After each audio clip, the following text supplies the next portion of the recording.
صل على محمد وآل محمد. اللهم صل على محمد وآل محمد. أعوذ بالله من الشيطان اللعين الرجيم. بسم الله الرحمن الرحيم. الحمد لله الولي الحميد الفعال لما يريد. وصلى الله عليك يا أبا عبد الله. صلى الله عليك يا مولاي يا أبا عبد الله. صلى الله عليك وعلى جدك وأبيك. صلى الله عليك يا مولاي. صلى الله عليك وعلى أمك وأخيك. صلى الله عليك وعلى ذريتك. صلى الله عليك وعلى أئمة المعصومين من ذريتك، لا سيما بقية الله في الأرضين، أرواحنا له فداء. أما بعد، فقد قال الله سبحانه وتعالى في كتابه المجيد: بسم الله الرحمن الرحيم. يريد الله ليبين لكم ويهديكم سنن الذين من قبلكم ويتوب عليكم والله عليم حكيم. صدق الله العلي العظيم. اللهم صل على محمد وآل محمد. السلام عليكم ورحمة الله وبركاته.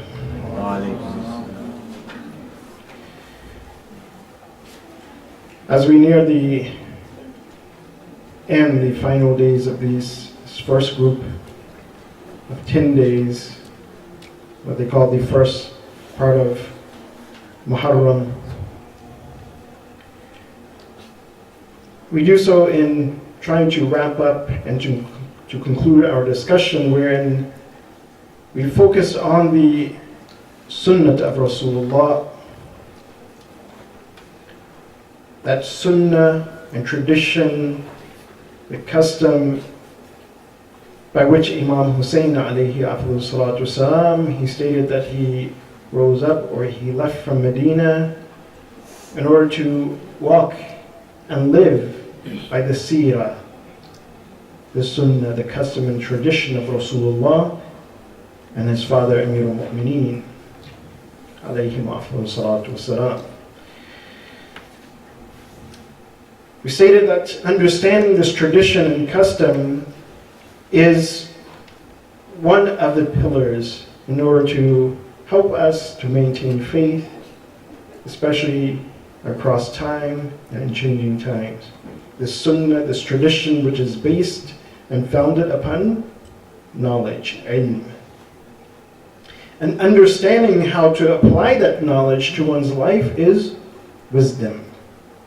The other pillar that one needs, as we spoke about, is the Quran, and understanding the Quran, and having an attachment with the Quran. In fact, these two things, they go hand in hand, that you cannot take one without the other. And according to the statement of Rasulullah sallallahu alayhi wa sallam,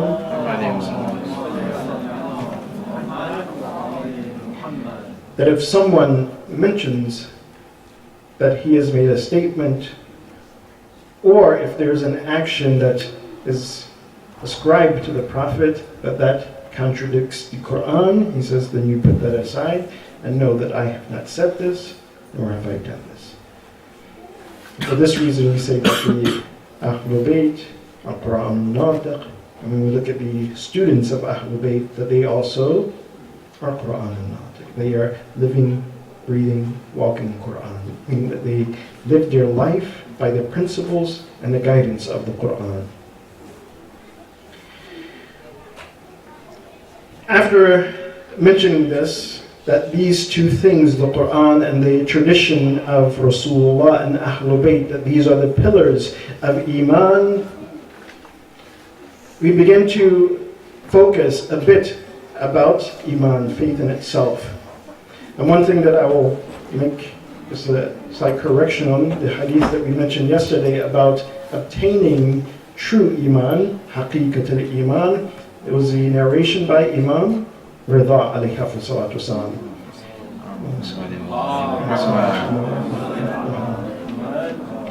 We mentioned Imam Sadiq, but it was by Imam Rida. The other hadith about obtaining or being deserving of complete Iman, this one is by Imam Sadiq alayhi salatu wasalam. So we stated that once an individual, he attaches to these two things, Quran and Hadith, or the Sunnah and tradition of Rasulullah, that one should go forth and begin to complete his faith, as Imam Rida said. And in order to complete, يَسْتَكْمِلْ حَقِيقَةَ الْإِيمَانِ, in order to complete or make efforts to complete a faith, there were three things that an individual needed to do. The first, التفقه في الدين, to examine, to study his or her religion, to understand very well the Quran, the revelation of Allah subhanahu wa ta'ala, to understand very well the tradition and sunnah of Rasulullah and the Ahlul Bayt alayhim afdalu salatu wasalam. So the first thing, examine, study. The second thing which a person needed in order to move forth, to make effort in order to complete their faith and their Iman, to reach to the zenith of Iman, the peak of faith, was to have a balanced life. Husn al-taqdeer fil ma'isha. Again, to live their life in balance. Not to either extreme. The third thing which Imam, he stated, that one needs in order to, again, make effort to complete their faith and Iman, was sabr, patience. Ala razaya, patience in the face of difficulties and calamities. These are the things that one needs in order to complete their Iman, or at least to obtain true Iman. This particular hadith of Imam Rida alayhi salatu wasalam, it parallels, or actually it works hand in hand with one of the hadith from Imam Jafar al-Sadiq alayhi salatu wasalam, where he states this in the beginning. He says, لا يستكمل لا يستحق عبد حقيقة الإيمان حتى يكون, and he begins to explain. I'm purposely leaving it as a hanger here, as we'll explain this. So he says that a servant of Allah subhanahu wa ta'ala, one who claims to be a servant of Allah, one who worships Allah, one who believes Allah subhanahu wa ta'ala, he says, لا يستحق حقيقة الإيمان. That person does not deserve the true Iman, true faith. Again, this is slightly different from what Imam Rida he stated. He stated, لا يستكمل عبد حقيقة الإيمان. Istikmal, completion, versus yastahiq, versus deserving. In other words, that with regards to Iman, there are two aspects of faith. One is that the servant and the creation of Allah subhanahu wa ta'ala goes forth and makes effort to believe and to understand belief, to understand the teachings that Allah subhanahu wa ta'ala has sent through His revelation and through His prophets.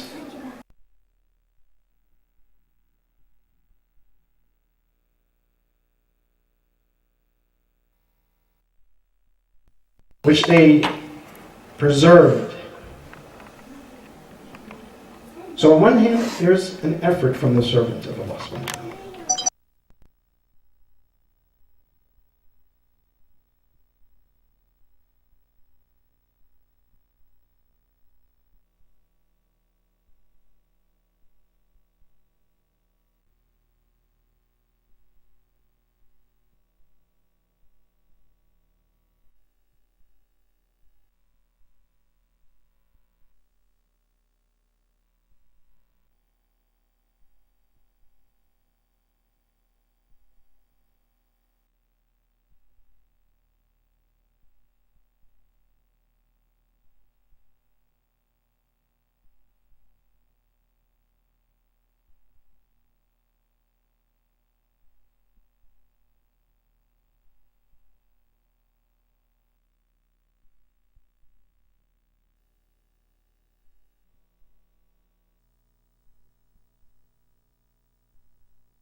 On the nights before that, and just a few minutes ago, that if there is something that the Prophet has stated, or that the Imams have stated, and they all said this, that if they have stated something, ask them, where is this in the Quran?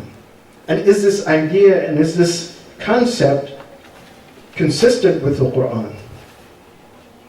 So is it such that, on one hand, when we seek to be true servants of Allah subhanahu wa ta'ala, we seek to complete our faith and have iman, that there's a point that we can go to, that we make effort, then there's a point where Allah subhanahu wa ta'ala, again, He sheds His grace upon us.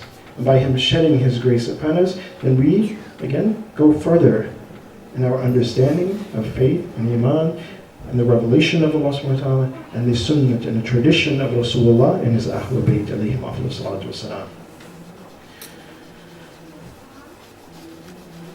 And before we begin the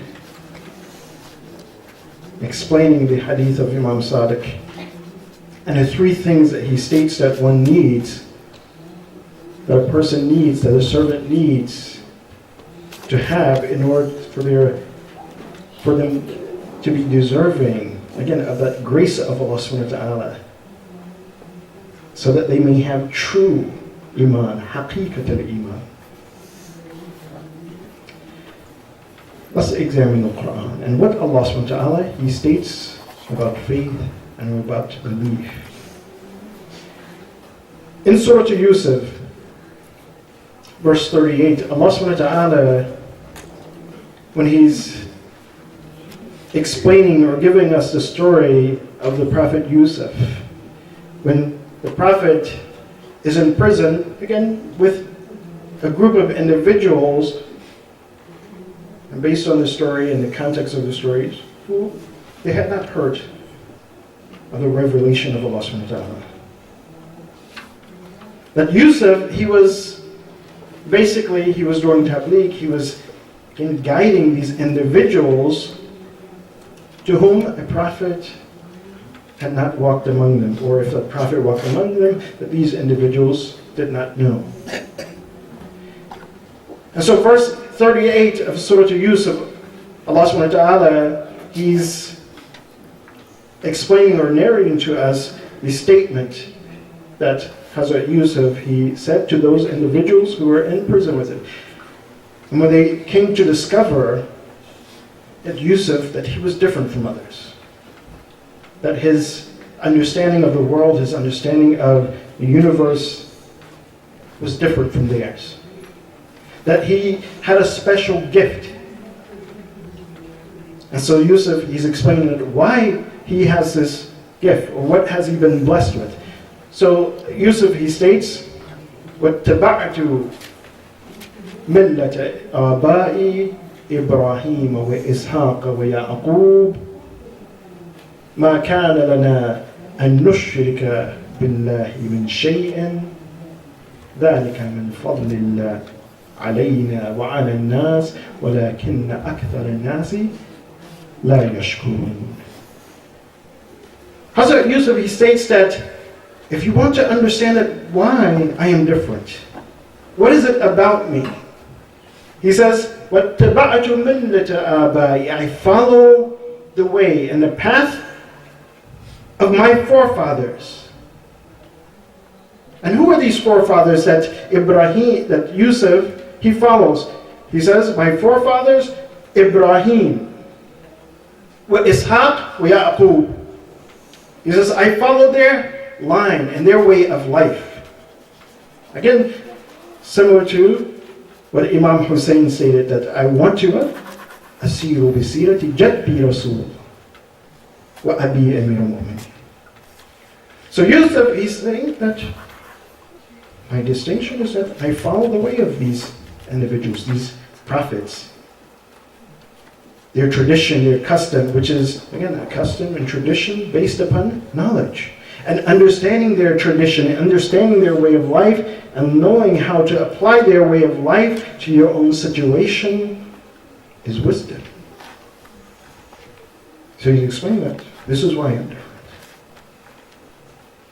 And because of that, because I follow their way, he says, and we have not associated any partner with Allah subhanahu wa ta'ala.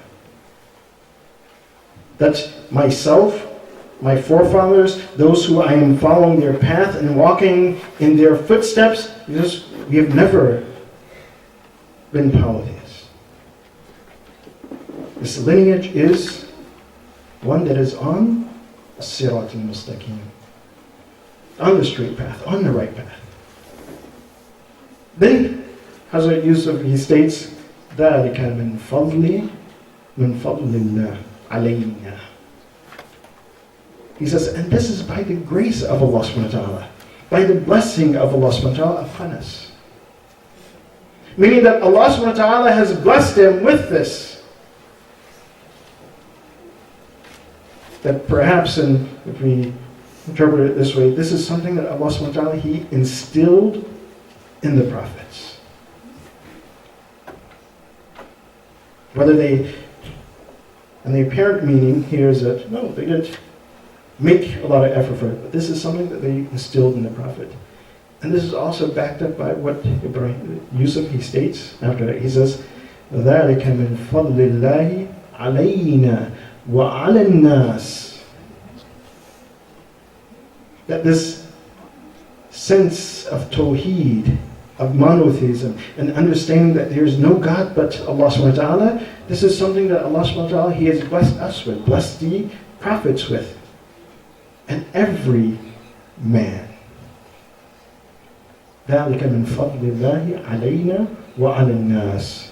However, وَلَكِنْ أَكْثَرُ النَّاسِ لَا يَشْكُرُونَ. However, most people, they do not thank Allah subhanahu wa ta'ala. Meaning that the nature, the fitrah of every individual, the fitrah of every creation of Allah subhanahu wa ta'ala perceives and understands Tawheed. The oneness of Allah subhanahu wa ta'ala. Perceives and understands that there's a creator for this universe. However, what is the difference? Why do some believe and some do not believe?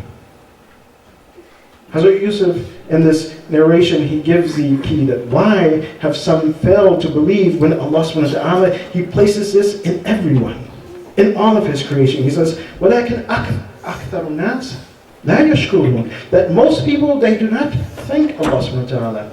And here, I want to make it very clear that when Yusuf, he states, أَكْثَرُ النَّاسِ لَا يَشْكُرُونَ, doesn't simply mean to put one's hands up and to say thank you. This لَا يَشْكُرُونَ means that most people, they do not act upon that nature, their fitrah. Most people do not, again, examine their nature, their fitrah. This idea of belief in Allah subhanahu wa ta'ala, belief in Creator. This idea of belief in the unseen. And we all do believe in the unseen. It's a very interesting thing that we believe in that which we cannot see. You may think that, well, the atheist doesn't believe. No, the atheist, every single human being believes in that which they cannot see. You want to give one example? Let's take a very simple example. Very simple. Love. Love. Or even hate. Whichever one example you want. You can't see love, nor can you see hate. You can see the effects of love, and you can see the effects of hate. That if someone loves another person, then they are kind to them, they give gifts, they embrace them, they shake their hand, they do other things to express their affection. But those expressions are not love itself. They're the effects of love. If someone hates another person, then they will slur bad words at that individual. They may punch that individual. They may do whatever. Kill that individual. That in itself is not hate, but it is the effects of hate. And if you look at what Allah subhanahu wa ta'ala, He states in the Quran often, over and over again, to get mankind to go back to that nature, that fitrah, He says, go, look at the earth, see all of these things. Look at how, at one point, the earth is dead. Everything is dead. But then, with water, He brings everything back to life. Allah subhanahu wa ta'ala, He says, look at these things which are, again, they're running in a cycle. That these things are not arbitrary. They're not ad hoc. They just don't happen. But there is a reason behind it. All to get us to, again, to heighten our consciences and understand the unseen. So everyone believes, everyone understands that which they cannot see. However, some will, in the terms of the Quran, thank Allah subhanahu wa ta'ala, or some will not thank Allah. أَكْثَرُهُمْ وَلَا يَشْكُرُونَ. In other words, many will be neglectful of that nature, that innate nature, to understand the unseen, to perceive that this universe has a creator, to perceive that this creator has sent for them guidance, has sent for them a revelation, has sent for them prophets to guide them, has sent for them, again, imams and guides even after the prophet to ensure that the message remains intact. Most don't pay attention to it. So we see in this particular verse 38 of Surah Yusuf, chapter 12, 38. And inshallah, go examine these verses. That Yusuf is saying that this belief, or what we can consider here the basic of belief, is something that Allah subhanahu wa ta'ala, He has graced mankind with. No one had to move forward to make effort, but no, Allah subhanahu wa ta'ala, He instilled it in each and every one of us, our nature, our fitrah. So here we see that what Imam Sadiq is stating, لا يستحق عبد حقيقة الإيمان, that servant of Allah subhanahu wa ta'ala, he is not deserving of true Iman, or the kernel of Iman, until certain things come about. He reaches a certain state. Of course, he makes effort until he reaches a point in his belief and understanding of Allah subhanahu wa ta'ala, in his belief and understanding of the way and the tradition of Rasulullah and the Ahlul Bayt, and then Allah subhanahu wa ta'ala also elevates that individual for making that effort. Whereas the hadith of Imam Rida alayhi salatu wasalam starts from that point of the servant making effort. La yastakmilu abdun haqiqat al-iman. That the servant of Allah subhanahu wa ta'ala does not begin to complete his iman until he does these three things that we mentioned. So where's that in the Quran? In Surah An-Naml, it's chapter 27 of the Quran, verse 40. Allah subhanahu wa ta'ala again explains to us through example. And this is the example of Hazrat Sulaiman. That when Sulaiman ala nabiyyina wa alayhi wa salam, that when Sulaiman, he encounters, or he comes to understand that the Queen of Sheba, Bilqis, that she is a great queen and she has an entire nation, but she does not believe in Allah subhanahu wa ta'ala. That this is a nation that worships the sun, they worship the celestial bodies. They have some sort of belief that there's something greater than them, but yet that belief is not correct. So at that point, there were a number of individuals who were around the Prophet Sulaiman, all again who are following the teachings of Sulaiman, students of Sulaiman. And so they are stating that, okay, I'll bring this throne of Bilqis to you. One said they'll bring it in this amount of time, that amount of time. But in verse 40 of Surah An-Naml, Allah subhanahu wa ta'ala states, وَقَالَ الَّذِي عِنْدَهُ عِلْمٌ مِّنَ الْكِتَابِ أَنَا آتِيكَ بِهِ قَبْلَ أَنْ يَرْتَدَّ إِلَيْكَ طَرْفُكَ. The one who had knowledge of the book, or part of the knowledge, to be very precise, ilmun min al-kitab. And many of our commentators, they say that this shows that this individual, this person, had part of the knowledge from the book. Ilmun min al-kitab versus ilmul kitab, which would mean that this individual had understanding of the entire book, the entire revelation. There's no yet knowledge of the book, of part of that book. And this is according to many of our commentators of the Quran. So this believer, this mu'min, this servant of Allah subhanahu wa ta'ala, who had knowledge of part of the book, he told Sulaiman that I will bring the throne of Bilqis to you before you even blink an eye.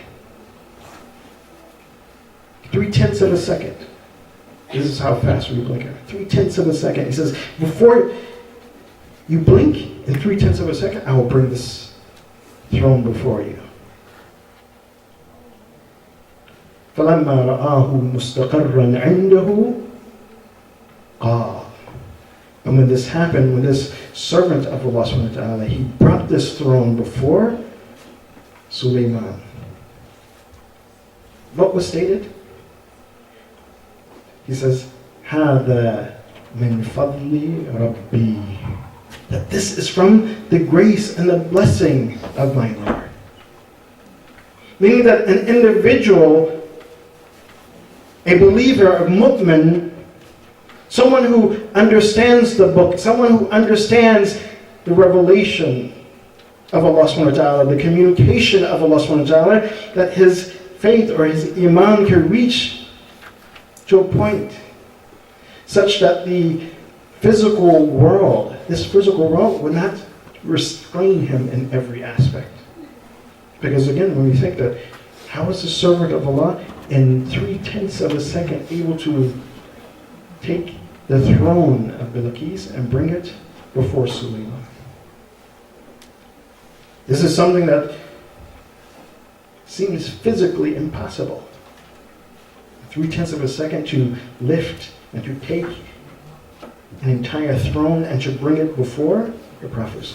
Physically, it seems impossible. based on spiritual knowledge is not impossible. It has happened here.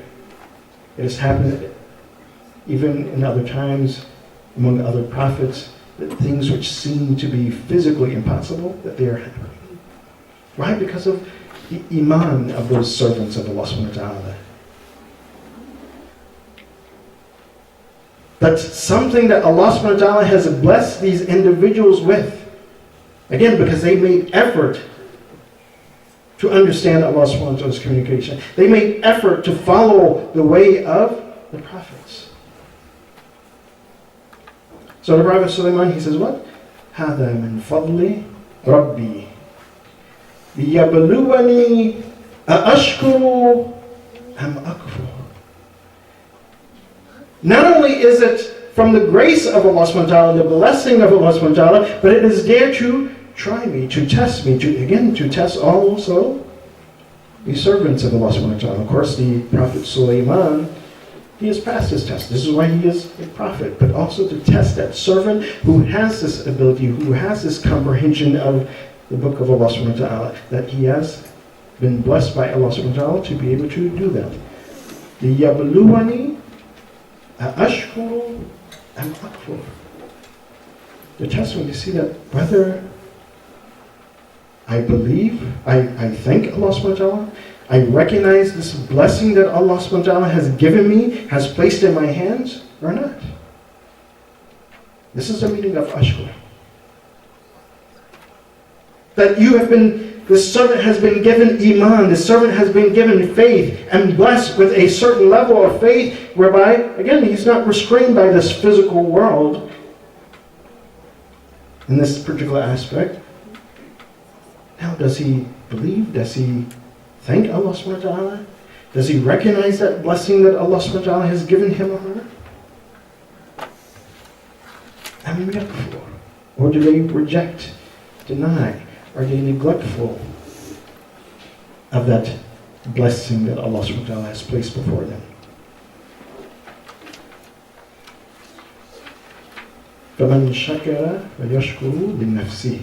And whoever recognizes that blessing, thanks Allah subhanahu wa ta'ala for that blessing, embraces that blessing, that gift, that guidance, that communication through the revelation of Allah subhanahu wa ta'ala, that guidance through the example and the Prophet of Allah subhanahu wa ta'ala, that guidance in the example of the Ahlul Bayt after Rasulullah.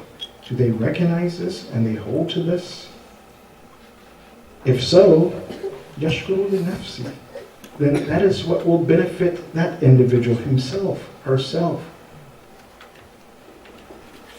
وَإِن كَفَرَ فَإِنَّ رَبِّي غَنِيٌّ حَكِيمٌ غَنِيٌّ كَرِيمٌ.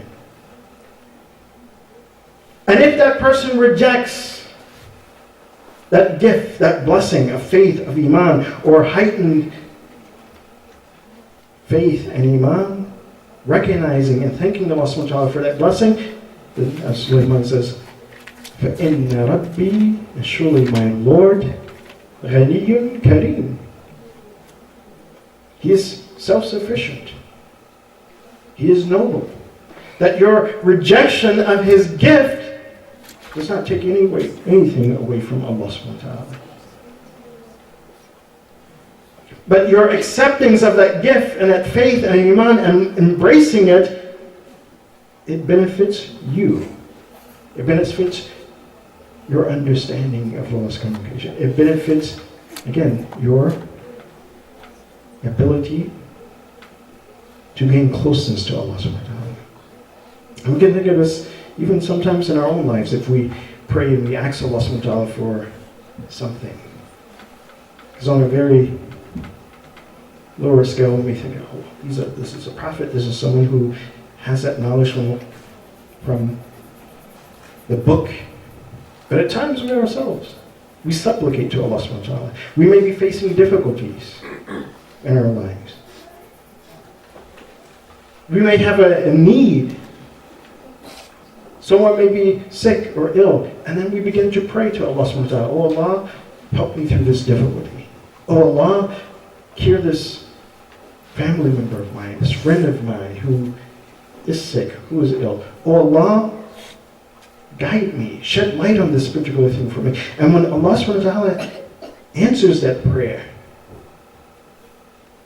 when He blesses you with that, then you're in that position that Sulaiman is mentioning, لِيَبْلُوَنِي أَأَشْكُرُ and أَشْكُرُ am akfur.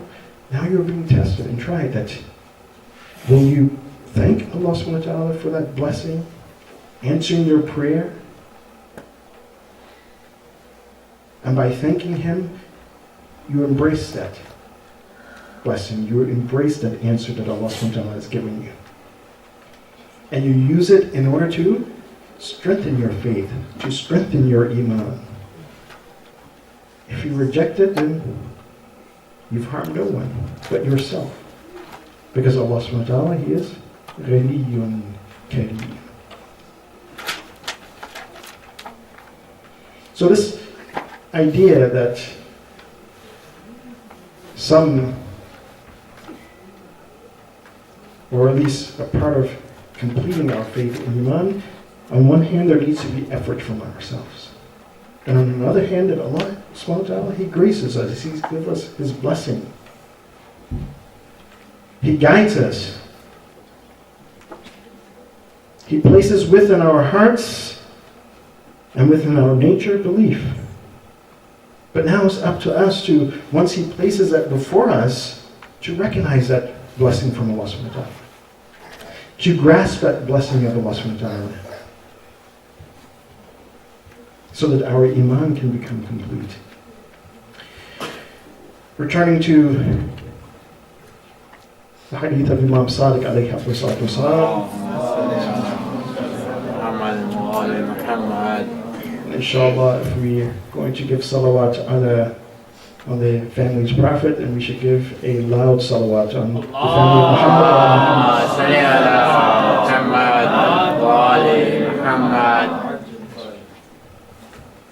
Returning back to that hadith where the Imam, he states that the servant of Allah, la yastahiq, is not deserving to be in that state whereby their iman is complete, except for there, if he has three things. Hatta yakun, as he says, until hatta yakun al-maut ahabba ilayhi min al-haya. ويكون المرض أحب إليه من الصحة وحتى يكون الفقر أحب إليه من الغنى. He says three things. Until death is more beloved by that servant of Allah than life. I mean, they love and have more affinity for death over life. The second thing, until that servant of Allah subhanahu wa ta'ala has more affinity and love in his heart for sickness over health. The third thing is until that servant of Allah subhanahu wa ta'ala has love in his heart and has an affinity for poverty over wealth.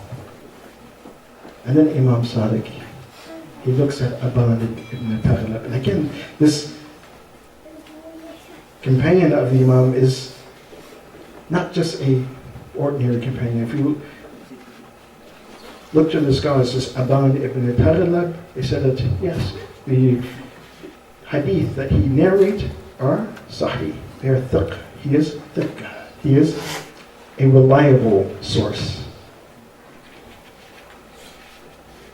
So the Imam, he looks to Aban ibn Taghlab, he says, and the few individuals who are also with Aban ibn Taghlab, he says, Antum kadhalik? He says, are you like that? Is your love for death greater than your love for life? Is your love for sickness greater than your love for health? Is your love for poverty greater than your love for wealth? And Aban, he says that we all looked down and we told the Imam, La lasna kadhalik. We're not like that. And it stated that when the Imam, he saw them looking in this way, that دَخَلَ فِي قُلُوبِهِمْ يَأْسٍ. It's as if they were depressed that we haven't reached to that point. Imam Sadiq, he said to them, he says, well, let me ask you. He says, أَيَسُرُّ أَحَدُكُمْ أَنَّهُ عُمِّرَ مَا عُمِّرَ على غير هذا الأمر قالوا لا. He says, tell me, are any of you pleased, would you be happy that you live your life, and whatever lifespan that you have up until now or even to the point of your death, will you be pleased that you would live your life for however long Allah subhanahu wa ta'ala will grant you life, and your faith and your belief is other than what it is now? And they said, no. Then the Imam, he stated, فَأَرَى أَنَّ الْمَوْتَ أَحَبَّ إِلَيْكُمْ مِنَ الْحَيَاةِ. He says, so therefore I see that your love for death is greater than your love for life. In other words, that none of them were willing to give up their faith in order to live longer. This is the moral of that point. That they would rather die upon their faith and their understanding of La ilaha illallah, of Muhammad Rasulullah, their understanding of they would rather die upon their understanding and their following the revelation of Allah, the Prophet of Allah, and the Ahlul Bayt. They would rather die upon guidance than to live a long life without guidance. Then the Imam, he asks him with regards to sickness, he says, would you rather live without any sickness? Meaning that throughout your entire life, you never fell ill once. Complete health. And not have faith? He said, no. We would rather be sick and have faith than to live a life without sickness and have no faith. Then the Imam says, then I see that sickness is more beloved to you than health. And he asks with regards to the third thing, would you be pleased to have ما طلعت عليه الشمس وتكون على غير هذا الأمر? He says, would you be pleased to have the wealth of whatever the sun sheds its light upon? In other words, the wealth of this universe, whatever is in it, would you rather have that and disbelief? He said, no. We would rather have belief and faith and iman and follow the teachings of the Quran, follow the teachings of Rasulullah, follow the teachings of Ahlul Bayt, than to not have this faith and have all the wealth of this universe. Then the Imam, he says, then I see you as those who love poverty over wealth. In other words, these individuals, they recognize the blessings and the guidance that they had received from Allah. They recognize the blessing in the revelation of Allah. They recognize the blessing in the prophets of Allah, His tradition. They recognize the blessing in the Ahlul Bayt, in the Imams, and their preserving and teaching that which the Prophet taught, that which Allah subhanahu wa ta'ala revealed in the Quran. He says, no. If I have that, I don't need health. I don't need wealth. I don't need a long life. As long as I have my faith in Iman, meaning that they recognize, and because they recognize that blessing that Allah subhanahu wa ta'ala has placed before them in the Quran, in Rasulullah, in the Ahlul Bayt, then yastahiqqu haqiqat al-Iman. Then they deserve to reach to the zenith, the peak of faith. And we see that this is the example that we have in the Shuhada of Karbala. That they recognize the blessing of their Imam. They recognize that as long as they stood with the true Imam, as long as they stood with that Imam who stood for justice, that their life can be taken. They understood that as long as they stood by the side of Imam Hussein, as long as they stood for the principles of the Quran, for the principles of the Sunnah of Rasulullah, then whatever Yazid's army wanted to do to kill them, then they were fine by this. One of the greatest examples of this we see in the brother of Imam Hussein and Abu Fadl Abbas. That when all of the companions of Imam Hussein had been martyred, slain, fallen upon the plains of Karbala, Hur, Joan, Muslim ibn Awsaja, Habib ibn Madahir, Zuhair ibn Qayn. And when all of the males, the men of Bani Hashim had fallen to the plains, Ali al-Akbar, Qasim, the sons of Aqil, Muslim ibn Aqil. And there was only one person, one soldier who remained beside Imam Hussein, and that was his brother Abbas. Abbas came forward several times asking permission from Imam Hussein, can I go forward and defend the household of Rasulullah? But when Imam Hussein, he looked towards Abbas. He said, my brother, that if you go forth and if you sacrifice yourself, then I will be left all alone. If you go forth and sacrifice yourself, my army will be defeated.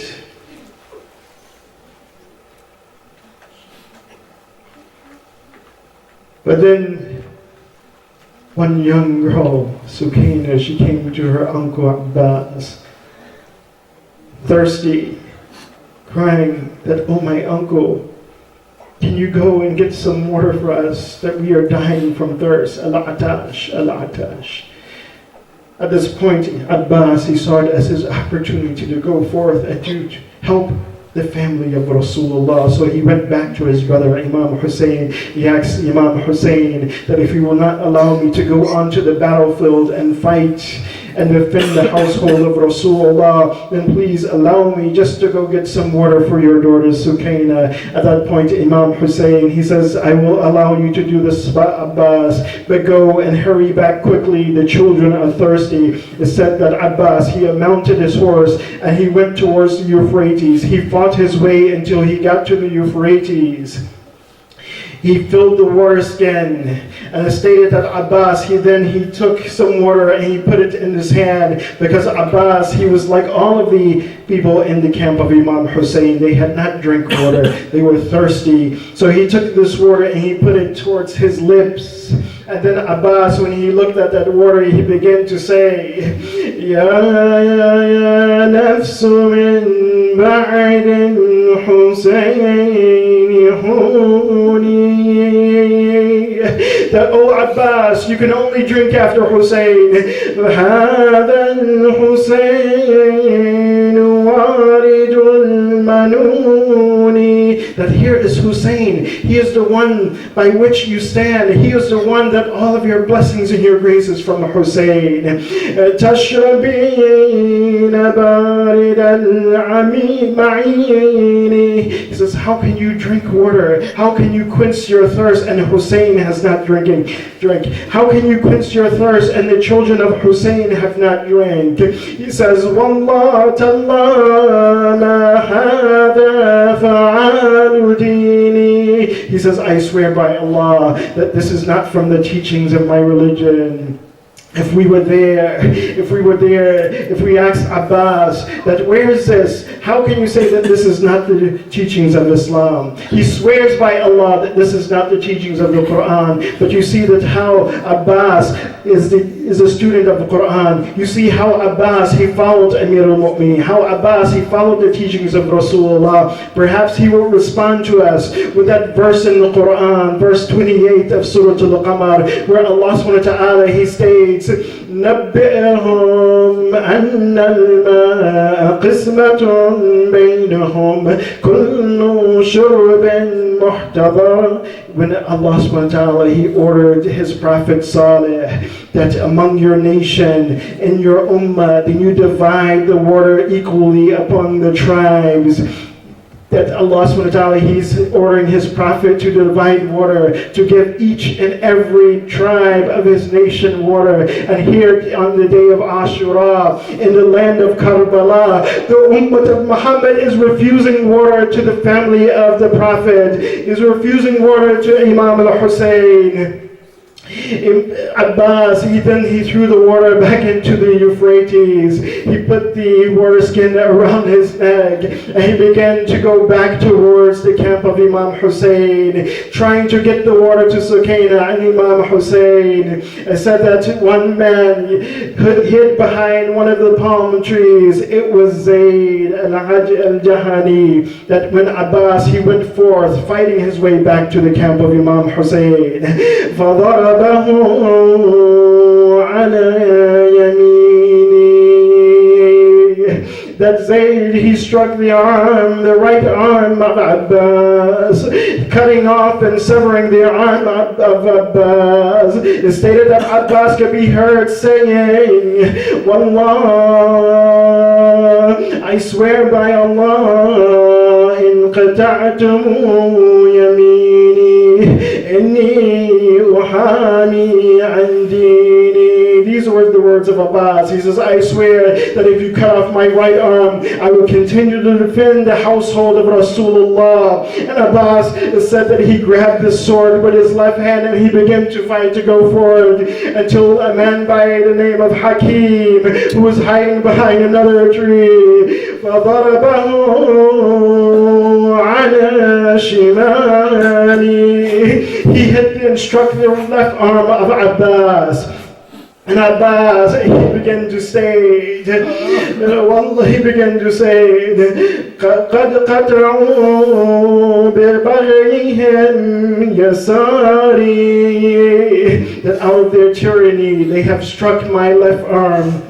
They have cut the left arm of Abbas. Now he has no sword to defend himself. But Abbas, his complete intention is on getting the water back to the camp of Imam Hussein. When Umar ibn Sa'd, he realized that Abbas is focused on getting this water back to the camp of Hussein, Umar ibn Sa'd, he ordered that someone pierce this water skin with an arrow. And the arrow was shot towards Abbas. Several arrows were shot. One pierced the water skin. It is stated that one pierced the eye of Abbas.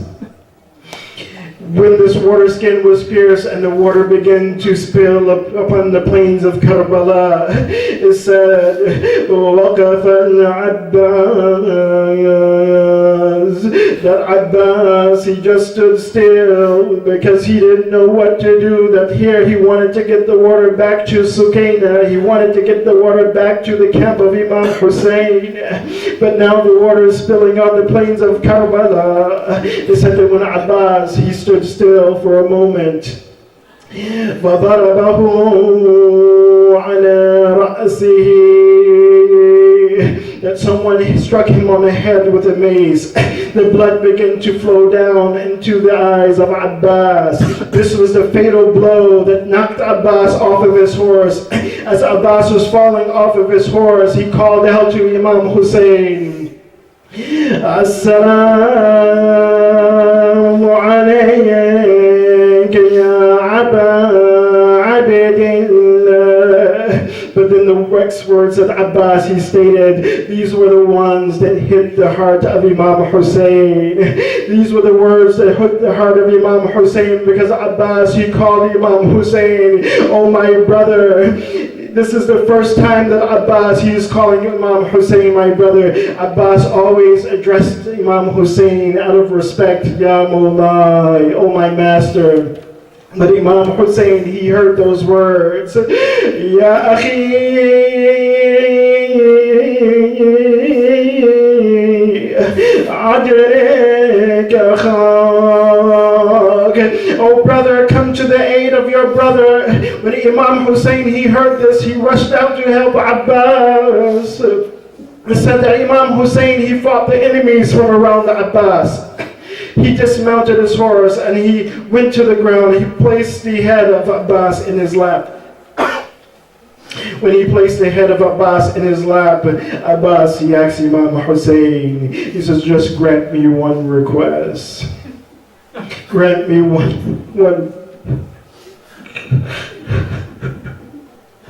He said, grant me one request, my brother. He says, that wipe the blood from my face, from my eye. Allow me to see you one last time, my brother. Allow me to look upon you one last time. Imam Hussein, he wiped the eye of Abbas so that Abbas can look upon him.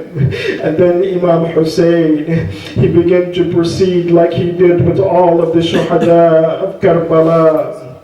He began to take the body of Abbas back to the camp. But Abbas, he says, told his brother, he says, Imam Hussein, he says, where are you going? Do not take my body back to the camp. Imam Hussein responded, but I've taken all of the shuhada back to the camp. I've taken all of them back. Why do you not want to go back? Abbas, he responded that I promised your daughter Sukaina, I promised to bring her.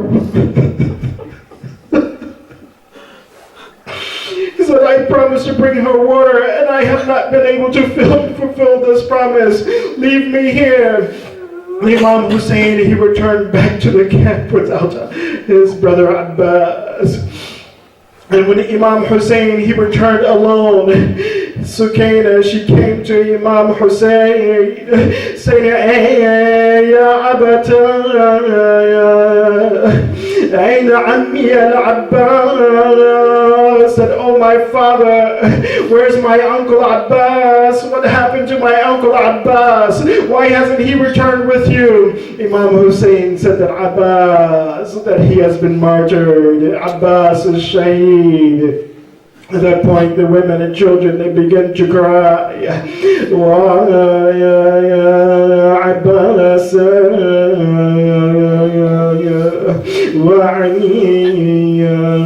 wa Muhammad, wa Hussein. Inna lillahi wa inna ilayhi raji'un. وسيعلم الذين ظلموا أي منقلب ينقلبون.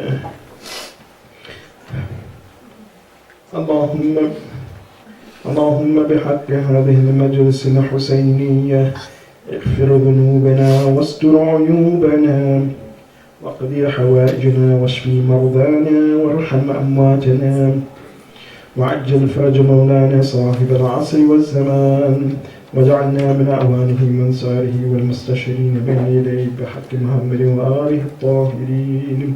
Wallah, by the grace of this and blessing of this commemoration of Imam Hussein, forgive our sins, cover our shortcomings, answer our needs, grant our needs, Cure our ill ones. Have mercy upon our deceased ones. Hasten the reappearance of Imam Zaman. Make us among his helpers, his companions, and those who sacrifice our lives for him. Fatima Hussein.